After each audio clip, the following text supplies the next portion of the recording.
biganiro byacu byatambutse tuvuga amabaruwa Rayon Sport yasohoye yikoma abasifuzi bari designé Ferwafa yabashubije babwira ko ibizi uko imikino iremereye ariko atari bo bagomba kwigenera abasifuzi.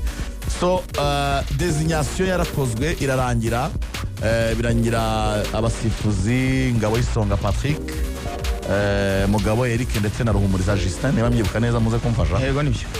Aribo bahawe kuyobora umukino wa Bugesera Football Club.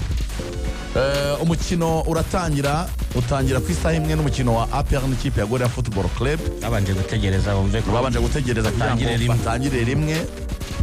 Komiseri w'umukino yari Munyemana Hood i Bugesera atanga guahead umukino uratangira. Kipe arakina, Bugesera Football Club nk'ikipe yari mu rugo irametriza neza umukino, itsinda Rayon Sport igitego cyiza cyane cyatsinzwe na Ruhenda Farouk, igitego kimwe ku busa. Bajya kuruhuka, abantu twese badutegereje nyine ko haraza gukurikiraho iki mu gice cya kabiri. Rayon Sport yavinye imikishyura igitego ikanatsinda. Ku munota wa 7 w'igice cya kabiri cy'umukino, uwo bita Abedi Biramahire Christophe bamuhaye umupira waruturutse kuri kufra mu rubuga rw'amahina, arawurekipera acenga umukinnyi wa Bugesera, acenga umukinnyi wa kabiri wa Bugesera, uwa gatatu amutereka hasi. Umupira umusifuzi Ngabo y'Isonga agaragaza ko nta penalty yabaye. Ngabo y'Isonga Patrick hahita havamo contre-attaque y'ikipe ya Bugesera. Contre-attaque y'ikipe ya Bugesera mu gihe babakinnyi ba Rayon Sport bari barangaye bajya kureklama, umukinnyi Yakubu w'ikipe ya Bugesera agenda yerekanye n'abakinnyi bo hagati, umupira baramupasa. Uwo bita Bugingo Hakim akora contact yo gukura umupira, umukinnyi wa Bugesera agwa hasi. Bugingo cyane ka Fisto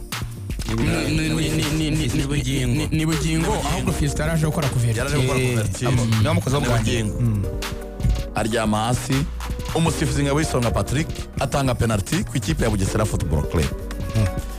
So hari ibyemezo bimwe na bimwe byagiye bifatwamo hagati mu mukino, abareyo bagahaguruka bakajya mu kirere ntibabyemere, n'abayobozi ntibabyemere. Ngira ngo kuri Radio Rwanda agendera na Lorenzo nitwe twagezaga umupira twanabigarukagaho ku byemezo bimwe bisanzwe byo hagati mu kibuga, umuntu wenda baramukandagiye bigenze gutya.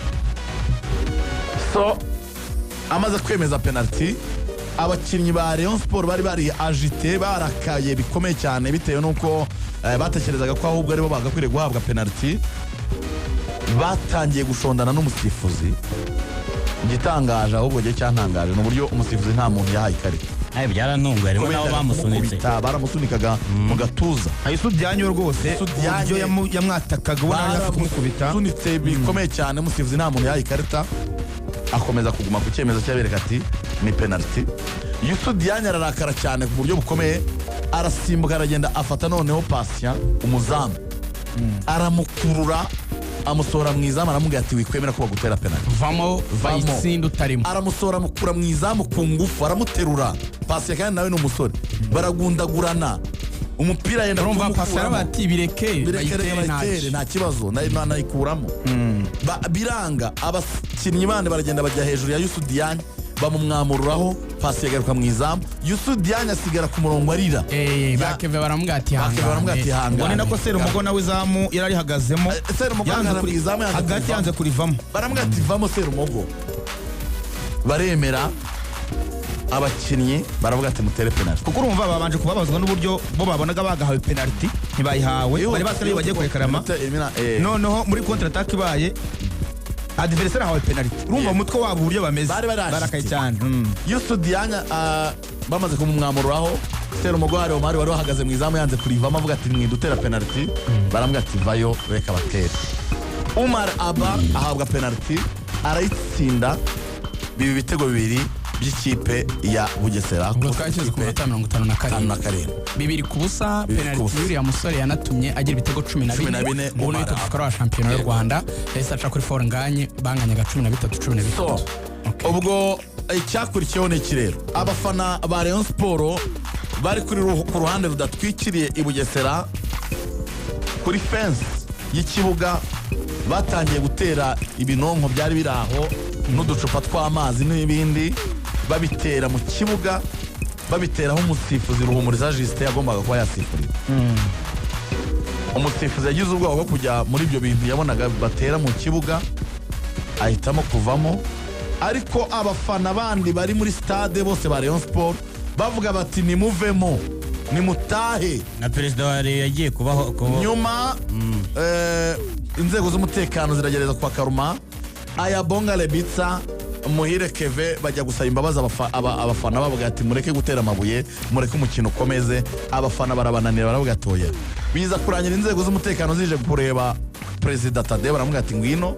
A perezida ajyana n'umugabo bita Patrick, bajya gucecekesha na Gacinya, bajya gucecekesha abafana ikintu babasubije barabwiye ngo nimugende niba mwifatanyije nabo namwe turabirambiwe, ahubwo abakinnyi basohoke mu kibuga.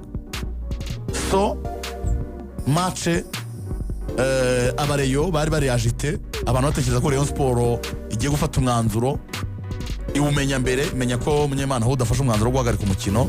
Abantu babonye Rayon Sport buriya niyo yavuye mu kibuga mbere, ariko announcer w'umukino Hitimana Claude avuga ko Munyemana Hood afashe umwanzuro ko umukino uhagarara kubera imvuru. Ubwo icyo bisubiza n'ikirigani, hari abantu bari bazi ngo Rayon Sport niyo yivumbuye iva mu kibuga. Oya, cyo ni ikintu gikomeye cyane, ngo turi buganire. Ntabwo Rayon Sport yigeze yikora mu kibuga. Munyemana Hood yafashe umwanzuro ko umukino uhagarara kubera imvuru. Reyivamo na Bugesera ivamo ku mpamvu z'umutekano muke, apana kwivumbura ku ikipe ya Rayon Sport. Ngira ngo icyo ngicyo cyagomba gusubizwa. Hanyuma rero ibindi byakomeje ni ku kibuga, abafana amareaction bati abantu bajye bareke ibi bintu twari twabivuze na mbere, n'ibindi byinshi cyane. Twahereye aho kwisi, yego, mu buryo bworoshye cyane. Heraho ubundi duhere ku Rayon kuki yanditse yihana abasifuzi, ivuga ngo muduhereze abasifuzi bari buze kugira ubushishozi. Duhera aho niho hantu hambere. Manza mbwira abanyarwanda ikintu, wenda benshi hari igihe batamenya izi information uko ziba zimeze. Rayon ntabwo yari yakabonye abasifuzi bazayisifurira mu buryo buri official, ko Ferwafa ntabwo ikibatangaza mbere, ahubwo icyabaye designation irangiye, kwa kundi abantu bafite abantu babareberera amakuru ya likinzi, habonetse umuntu uri muri federation wari uri muri iyo pano igena abasifuzi. Amaze kubona abasifuzi bagenwe, niwe wabibwiye perezida wa Rayon Sport Tade, aramubwira ati abasifuzi ekipe ya Rayon Sport ihawe ni kanaka na kanaka. Rayon Sport ihita yumva, ntabwo yizeye uko bazayisifurira, ariko ntiyavuga ngo ntidushaka kanaka na kanaka. Impamvu itabivuga nuko federasiyo yahita arashyira designation hanze, ariko Rayon Sport iravuga iti twebwe turandika, burya yanditse amabaruwa biratandukanye. Turandika ibaruwa turi busohore mu bitangazamakuru abantu babonye, ariko hari n'indi y'ukuri turi bwandikire sekretariya ya Ferwafa. Ni amabaruwa biratandukanye. Ibaruwa abantu babonye kuri social media z'abanyamakuru batandukanye, wenda mwari nayo basomye mu rubuga rw'imikino mu cyumweru cyashize. Iyo baruwa yari irimo gusa kuvuga ngo hazaza abasifuzi bafite ubushishozi, ariko iyandikiwe sekretariya ya Ferwafa yaravugaga ngo umusifuzi kanaka na kanaka twamenye ko aribo mwaduhaye, ntimwemere ko badusifurira, kubera ko ubwo impamvu rero yavugaga, baravugaga ngo umusifuzi wo hagati mu kibuga ariwe Patrick kuri match ya Vision na Marine, ikipe ya Vision yahaye umukinnyi wayo ikarita itukura, yanze igitego cyayo, yanze igitego cya Vision, yanze no gusifura amakosa. None yanze igitego cya Vision, umukinnyi wa Vision yaza kumurekaramaho, kumwe umukinnyi yaza wanze igitego cyacu gute bishoboka gute cyari cyo brother, kumwe umukinnyi abayisaza nyine mo kubona banze igitego cyabo. Vision yashyize hanze n'amavideo icyo gihe, amuha carton rouge. Mu kumuha carton rouge rero Rayon yaravugaga ngo ntabwo uyu muntu twizeye ukuntu yadusifurira, dore n'ikimenyimenyi yakoze ikosa kuri Vision na Marine, ntimwigeze munagira icyo mwiprononsa ku kirego Vision yamutanzeho. Ubwo urumva ni ikintu yaheragaho nk'ishingiro byo kumwikoma. Undi wo ku ruhande witwa Mugabo Eric, sibyo? We bavuga ko kuri match ya Mukura na Kiyovu nabwo yahaye imikino ya Mukura carton rouge ngo itavugwaho rumwe, nawe bakavuga bati umusifuzi ntabwo tumwemera, bibaye byiza mwamuhindura. Tubanze duhera aho hantu. Reyo yari ifite uburenganzira bwo gusaba akabasifuzi bahindurwa iyo nk'ikipe yemerewe gutanga ubusabe, ariko si itegeko ko ibyo yasabye byubahirizwa. Ushobora no kugaragaza n'izo fakti, ndabibona hari ibi n'ibi byabaye, ariko gusaba ntibivuze kubihabwa. Urwego rw'amategeko biremewe kubisaba, ariko regireta kugira impungenge no kugira impungenge biremewe, ariko regireta ni ferwafa, ni ufata icyemezo. ni ukuvuga ni komisiyo y'arbitrage iri under federation, nayo yarabashubije, yanabikoze neza, yarabwiye ati aho imikino igeze turahabona, turanahumva, nimuhumure ibintu bizagenda neza, tuzabaha abasifuzi bafite ubushishozi. Impamvu federation itabahinduye ni n'uburenganzira bwayo kurekeraho abasifuzi, kuko federation nka regreta nigena abasifuzi nagari kipe zigenera abasifuzi. Aho ngaho abanyarwanda babanza basobanukirwa ikintu kimwe, kuba rero yasaba yari ibyemerewe, ko nabonye hari abantu bari kuzana ibintu ngo abanyamakuru ko nibo bagumuye ngo bafana, abanyamakuru ze bagumuye abafana, abanyamakuru dukomeze nta hantu bihuriye. Rero niba yasabye umunyamakuru agomba kubiripoti, nta kibazo kibirimo ibyo ngibyo, that's not a problem at all. Hanyuma nuko federasiyo itakwemerera Rayon Sport guhindura abasifuzi ko yabisabye, nayo irabyemera kuko niwe regreta. Aho sofa ibintu biri mu nzira nziza, ahubwo mu mukino byagenze. Hari ikindi kintu tuhagarutseho cy'abasifuzi Rugaju mu kiganiro Kwizigira byibuka na CDF aduha inyunganizi, tuvuga ngo iyi mikino aho igeze byaba byiza habaye designation y'abasifuzi bari international. Turavuga abasifuzi bafite badge ya FIFA, tuvuga kuri match ya APR iza gukina na Gorilla, kuri match ya Sport na Bugesera bashyira abasifuzi bafite badge ya FIFA, ko tuvuga tuti bafite ibyo bahomba. Izo match zombo ko ari ebyiri, nta nimwe haho umusifuzi mpuzamahanga. Ya APR ingabo, ubwo mu Bugesera ari ingabo nziza Patrick. Ubwo icyo bivuze ni iki? Abakunzi ba Rayon Sport bagiye ku kibuga, ibyo basabaga bitubahirijwe, hari icyo mu mutwe wabo murabyumva icyo batekerezaga. Hari uko bagiye gukina umukino ariko batizeye ubutabera, nicyo bisobanura. So mu mukino rero umusifuzi we yitwaye ati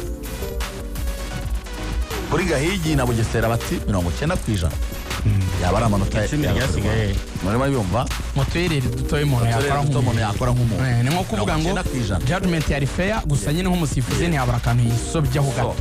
Ngira ngo rero Rugaju, kubera ko turi buze kwihuta cyane, hari na raporo ya komiseri w'umukino yagiye ahagaragara, Hud Munyemana, ni nawe ugomba kudusomera iyi raporo ndayibasobanurira. Uwo bita Hud Munyemana yasohoye raporo agira ati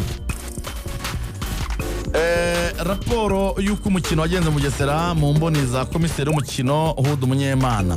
Umukino uhagaze ku munota wa 57. Umusifuzi Patrick yitwaye neza cyane muri uyu mukino, afata ibyemezo byiza bitewe n'uko umukino wagendaga, ubona ko birimo ubunararibonye. Iyi raporo ngewe ndayikesha BNB Kigali. Yego ni Jari kwa iposti, unabikoze neza gukunda. Muri iyi raporo BNB Kigali FM yabonye ikomeza igira iti ku munota 53 Rutahizamu Abedi yahuye n'umukinnyi wa Bugesera Football Club hagati mu dukubo handitsemo ngo bisanzwe mu mukino. Yahuye isanzwe ku football ni jeu de contact. Yego yahuye n'umukinnyi wa Bugesera Football Club bisanzwe mu mukino, nta kosa ryabayeho. Umusifuzi Patrick yitwaye neza kuko yemeye ko umukino ukomeza. Nyuma y'umunota umukinnyi wa Rayon Sport Hakim Bugingo wambaye nimero 24 entre parenthèses yego yakoreye ikosa umukinnyi wa Bugesera.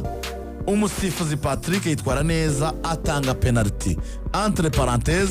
Muri raporo umusifuzi cyari icyemezo nyacyo. Bwana Hud Munyemana yasoje ashimira cyane umusifuzi Ngabisonga Patrick, avuga ko ari umusifuzi mwiza, asaba ko ahubwo yakomeza guhabwa imikino yo gusifa. Okay. Ni raporo. muri mu ijoro ryo kuwa gatandatu biriya bintu bimaze kuba reka tujye mu ijoro ryo kuwa gatandatu. Hari nanjye kuvuga tweet ya minisita waza kuyigarukaho mu ma reaction nyuma najya ngo uze niyo raporo gato ko nibyo bijyanira. Zafite minota 8. Nahamagaye SG wa Ferwafa yari ari mu nzira agaruka mu Rwanda, yaravuye muri kongere ya FIFA. SG Kamarade mubaza iyo incident nkiriya ibaye ni kimuheraho mufata icyemezo. SG yarari hanze arambwira ati ubu kuwa mbere nzaba nageze mu gihugu ari kwagera ku cyumweru mu rukerera, ati ikizaba tuzareba raporo ya komiseri w'umukino. Yego.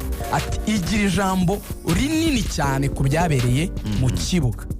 Sofa niba ubyumva, komiseri w'umukino aravuga ko abasifuzi by'umwihariko umusifuzi hagati mu kibuga kuri we yitwaye neza cyane, ko n'ibyabaye yasifuye biri fair yakomeza agahabwa n'indi mikino. Iyo raporo rero ikira mbanze mpera aho ngaho, nta kintu na kimwe kibaho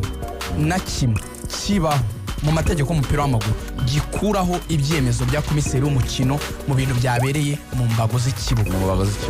Ngo ikintu cyabaye mu kibuga kugeza ku minota 57 kingana na 2 ku busa bya Bugesera. Yego. Kuba komiseri adakweshoninga namba imisifurire 100%, icyo manze mu gifate nk'ikintu giterese hariya ndakorwaho gitagatifu. Ni nka papa wato. Yego. Nta kundi wabigenza nuko nyine byarabaye. Ubwo rero ibindi byose byavugwa ubwo birajya hanze ya piki y'ikibuga. Hanze y'ikibuga. Hari abantu numvaga bavuga ngo ubwo ngo resultat ya 2 ku busa, niba ari ikintu banza kwibagirwa. Resultat ya Desert kugeza ku minota 57 ni ikintu kiri intouchable as long as komiseri w'umukino yagitanze muri raporo yemera yuko byari fair. Yego. Ibindi nibiriya byo hanze nyine by'amabuye. Yego. Amabuye yatumye umukino udakomeza, ni nacyo cyatumye umusifuzi afata icyemezo. Minisita wa siporo Nelly Mukazayire yaranditse ati mwiriwe neza, amakuru twakomeje kubona ajyanye n'umukino wa Rayon Sport na Bugesera Football Club, cyane cyane imvururu zahabaye, tukaba twibutsa abakunzi ba ruhago ndetse n'abanyarwanda bose ko imyitwarire irimo imvururu mu bikorwa bya siporo itemewe kandi ihabanye n'amategeko. Ibijyanye n'uko umukino wagenze n'ibyo amakipe yaba afite y'ingingimira, hari izindi nzego ziteganywa n'amategeko bigomba kunyuramo muri Ferwafa no muri Rwanda Premier League bigahabwa umurongo. Natwe nka Rwanda Sports, ubwo ni Minisiteri ya Siporo, mu nshingano dufite no mu buryo dukorana n'izindi nzego tuzabikurikirana. Hanyuma hakurikiye itangazo rya Ferwafa nyuma y'imvururu zabereye kuri stade ya Bugesera ku mukino wa Rwanda Premier League wahuje ikipe ya Bugesera Football Club na Rayon Sport kuri wa gatandatu tariki ya 17 Gicurasi 2025, aho umukino wahagaze utararangira. Turamenyesha ko ibikorwa byose by'urugomo bibangamira imigendekere myiza y'umupira w'amaguru bitemewe kandi bitazihanganirwa. Tuboneyeho kandi kumenyesha ko icyemezo kuri uwo mukino kizafatwa bidatinze n'inzego za Ferwafa zibifite mu nshingano. Rayon Sport ejo yaranditse nayo ivuga ku byabereye i Bugesera. Rayon Sport yagize iti ubuyobozi bwa Association Rayon Sport buramenyesha abakunzi b'umupira w'amaguru ko bwababajwe bikomeye n'ibyabereye kuri stade ya Bugesera kuwa gatandatu tariki ya 17 Gicurasi 2025, umukino wahuzaga Bugesera Football Club na Rayon Sport utabashije kurangira. Ibyabaye bihabanye n'indangagaciro z'umupira w'amaguru, gukina mu mucyo no kubahana. Ubuyobozi bwa Association Rayon Sport burashimangira ubushake bwo gukorana n'inzego zibishinzwe zirimo Ferwafa, Minisiteri ya Siporo n'izindi nzego bireba mu gushakira hamwe ibisubizo byubaka siporo. Turabasaba ko hafatwa ingamba zihamye kandi zinoze mu rwego rwo gukumira ko ibisa n'ibyabaye byakongera kubaho. Turakomeza gutanga umusanzu mu kubaka umupira w'amaguru uzira amakemwa ushingiye ku mucyo, ubufatanye n'iterambere rirambye. Ubuyobozi bwa Association Rayon Sport yose n'amatangazo yatanzwe, ariko ayirumva yose ko agusha kuri icyo kintu cyitwa imvururu ko bitemewe, ko bitari mu mucyo, ko bitakwiye. Ibyo rero amakuru nkesha mugenzi wacu Rugangura Axel nibyo byatumye ku munsi w'ejo ku cyumweru harateranye inama zitandukanye zirimo n'abayobozi batandukanye b'igihugu baganira n'ubundi n'abayobozi b'umupira w'amaguru mu Rwanda, minisita, abayobozi ba federasiyo, birumvikana perezida na SG, baganira n'abantu bari mu nzego z'umutekano, harebwa icyaba cyarateye abafana ba Rayon Sport gutera amabuye. Impamvu banabyemera ko nabo ari abafana ba Rayon Sport nuko bibazaga ngo niki cyaba cyaratumye bayatera. Neza Bugesera ngo bari kuyatera gute kandi batsinze. Noneho ibyo no question about that. Igisigara ahubwo ari cyo kibazo. Nubwo bitemewe gutera amabuye ariko se nabo baribaza ngo niki cyatumye bayatera.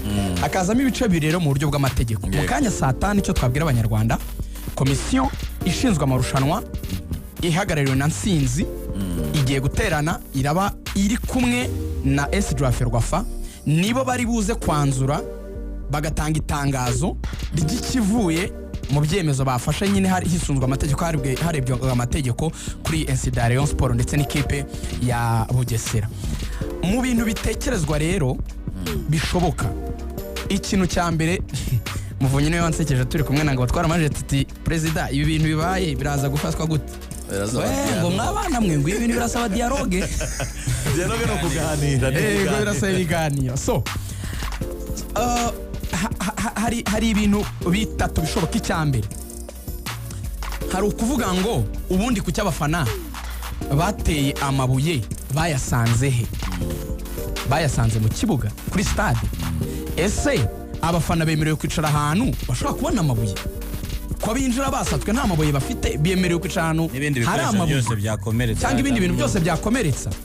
Aho bakavuga ngo hisunzwe itegeko ry'uko ikipe yakiriye umukino ari ibifite umutekano mu nshingano zabo, ubwo ariyo Bugesera.